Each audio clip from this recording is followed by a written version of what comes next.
ಸನ್ನಿಧಿ ಕಿಚನ್ಗೆ ಸ್ವಾಗತ. ನಾನು ಇವತ್ತು ನಿಮಗೆ ಟೊಮೆಟೊ ಸಾರು ಹೇಗೆ ಮಾಡೋದು ಅಂತ ತೋರಿಸ್ತೇನೆ. ಈ ಟೊಮೆಟೊ ಸಾರಿಗೆ ಸಾರಿನ ಹುಡಿ ಹಾಕದೆ, ತೊಗರಿಬೇಳೆ ಹಾಕದೆ ಮಾಡುವ ಸಾರು. ಒಗ್ಗರಣೆಯಲ್ಲಿಯೇ ಟೊಮೆಟೊವನ್ನು ಬೇಯಿಸಿ ಸಾರು ಮಾಡೋದು. ಇದಕ್ಕೆ ಟೊಮೆಟೊ ಸ್ವಲ್ಪ ಜಾಸ್ತಿ ತೆಗೆದುಕೊಳ್ಬೇಕಾಗ್ತದೆ. ಇಲ್ಲಿ ನಾನು 1 kg ಟೊಮೆಟೊ ತೆಗೆದುಕೊಂಡಿದ್ದೇನೆ. ಇದನ್ನು ಉದ್ದುದ್ದಾಗಿ ಕಟ್ ಮಾಡಿಟ್ಕೊಂಡಿದ್ದೇನೆ. ಒಗ್ಗರಣೆಗೆ ಸ್ವಲ್ಪ ಸಾಸಿವೆ, 4 ರಿಂದ 5 ಬೆಳ್ಳುಳ್ಳಿ ಜಜ್ಜಿಟ್ಟುಕೊಂಡಿದ್ದೇನೆ. ಸ್ವಲ್ಪ ಕರಿಬೇವು, ಅರ್ಧ ಈರುಳ್ಳಿ ಸಣ್ಣದಾಗಿ ಹೆಚ್ಚಿಟ್ಟುಕೊಂಡಿದ್ದೇನೆ. 3 ರಿಂದ 4 ಕಾಯಿ ಮೆಣಸು ಉದ್ದುದ್ದಾಗಿ ಕಟ್ ಮಾಡಿಟ್ಕೊಂಡಿದ್ದೇನೆ. ರುಚಿಗೆ ತಕ್ಕಷ್ಟು ಉಪ್ಪು, ಒಗ್ಗರಣೆಗೆ ಸ್ವಲ್ಪ ಎಣ್ಣೆ. ಈ ಸಾರಿಗೆ ನಾವು ಕೊತ್ತಂಬರಿ ಸೊಪ್ಪು ಕೂಡ ಹಾಕಲಿಕ್ಕಿಲ್ಲ. ಒಗ್ಗರಣೆಯಲ್ಲಿಯೇ ಟೊಮೆಟೊವನ್ನು ಬೇಯಿಸುವುದಂದರೆ ಅದು ತುಂಬ ಚಟ್ನಿಯಾಗಿ ಬೇಯಬೇಕು, ಒಗ್ಗರಣೆಯಲ್ಲಿಯೇ ಬೇಯಬೇಕು. ಕುಕ್ಕರ್ನಲ್ಲಿಟ್ಟು ಬೇಯಿಸಿ ಅದನ್ನು ಸ್ಮ್ಯಾಶ್ ಮಾಡಿ ಮಾಡುವ ಹಾಗೆ ಕೂಡ ಇಲ್ಲ. ಅಂದರೆ ಹಾಗೆ ಮಾಡಿದರೆ ಅದರ ರುಚಿ ಡಿಫ್ರೆಂಟ್ ಆಗಿ ಬರ್ತದೆ.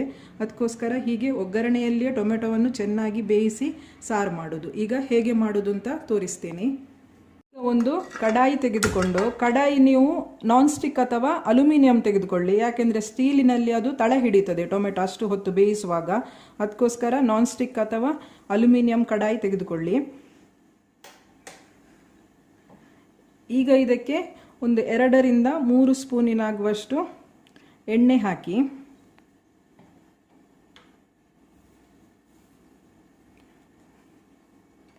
ಎಣ್ಣೆ ಕಾದ ನಂತರ ಸಾಸಿವೆ,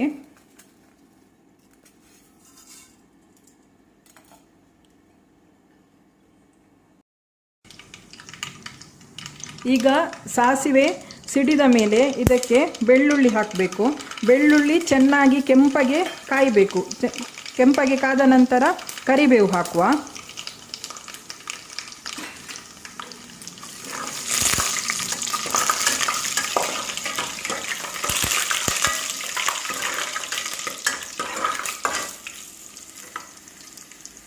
ಈಗ ಇಷ್ಟು ಕಾದದ್ದು ಸಾಕು, ಬೆಳ್ಳುಳ್ಳಿ ಕೆಂಪಗೆ ಆಗಿದೆ.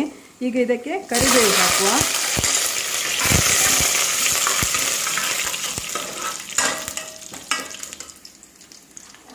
ಈಗ ಇದಕ್ಕೆ ಕಟ್ ಮಾಡಿದ ಟೊಮೆಟೊ ಹಾಕಿ.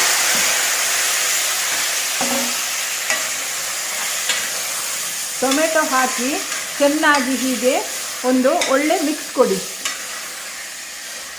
ಗ್ಯಾಸ್ ಹೈ ಫ್ಲೇಮಲ್ಲಿಯೇ ಇರಲಿ, ಗ್ಯಾಸನ್ನು ಲೋ ಫ್ಲೇಮ್ ಮಾಡಬೇಡಿ. ಹೈ ಫ್ಲೇಮಲ್ಲಿಯೇ ಟೊಮೆಟೊ ಚೆನ್ನಾಗಿ ಬೆಂದು ನೀರು ಬಿಡಬೇಕು ಮೊದಲಿಗೆ. ಈಗ ಇದಕ್ಕೆ ಹೆಚ್ಚಿದ ಈರುಳ್ಳಿ ಮತ್ತು ಕಾಯಿ ಮೆಣಸು ಹಾಕುವ.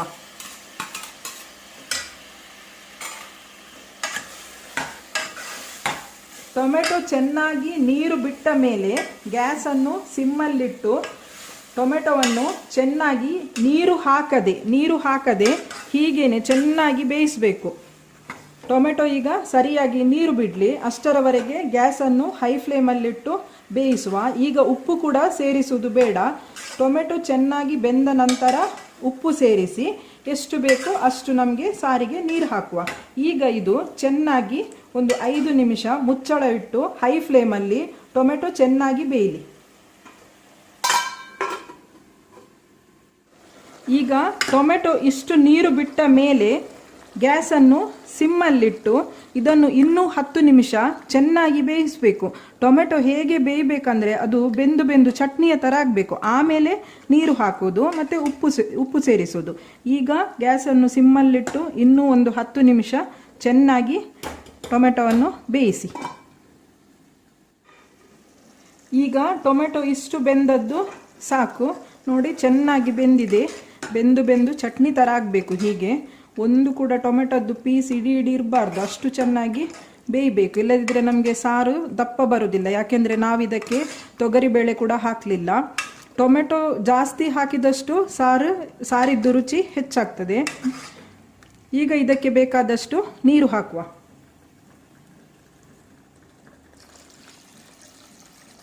ನಿಮಗೆ ಎಷ್ಟು ಸಾರು ಬೇಕೋ ಅಷ್ಟು ನೀರು ಹಾಕಿ. ತುಂಬ ತೆಳುವು ಮಾಡಬೇಡಿ, ಸ್ವಲ್ಪ ಹೀಗೆ ದಪ್ಪವೇ ಇರಲಿ. ಈಗ ಇದಕ್ಕೆ ರುಚಿಗೆ ಬೇಕಾದಷ್ಟು ಉಪ್ಪು ಸೇರಿಸಿ ಗ್ಯಾಸನ್ನು ಹೈ ಫ್ಲೇಮಲ್ಲಿಟ್ಟು ಇನ್ನೂ 5 ನಿಮಿಷ ಕುದಿಸಬೇಕು. ಅಲ್ಲಿಗೆ ನಮ್ಮ ಟೊಮೆಟೊ ಸಾರು ರೆಡಿ ಆಗ್ತದೆ. ಈಗ ರುಚಿಗೆ ತಕ್ಕಷ್ಟು ಉಪ್ಪು ಸೇರಿಸಿ.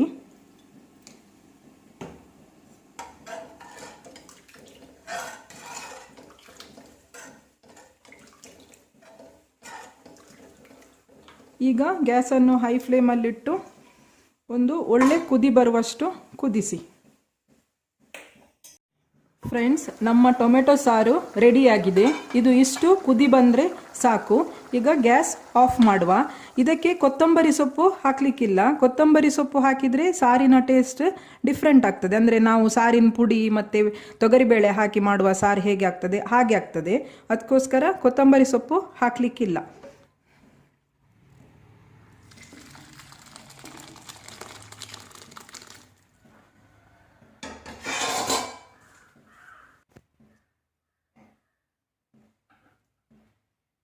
ಫ್ರೆಂಡ್ಸ್, ನನ್ನ ಈ ಟೊಮೆಟೊ ಸಾರು ನಿಮಗೆ ಇಷ್ಟವಾದಲ್ಲಿ ಲೈಕ್ ಮಾಡಿ, ಶೇರ್ ಮಾಡಿ, ನನ್ನ ಚಾನಲನ್ನು ಸಬ್ಸ್ಕ್ರೈಬ್ ಮಾಡಿ, ಪಕ್ಕದಲ್ಲಿರುವ ಬೆಲ್ ಬಟನನ್ನು ಪ್ರೆಸ್ ಮಾಡಿ.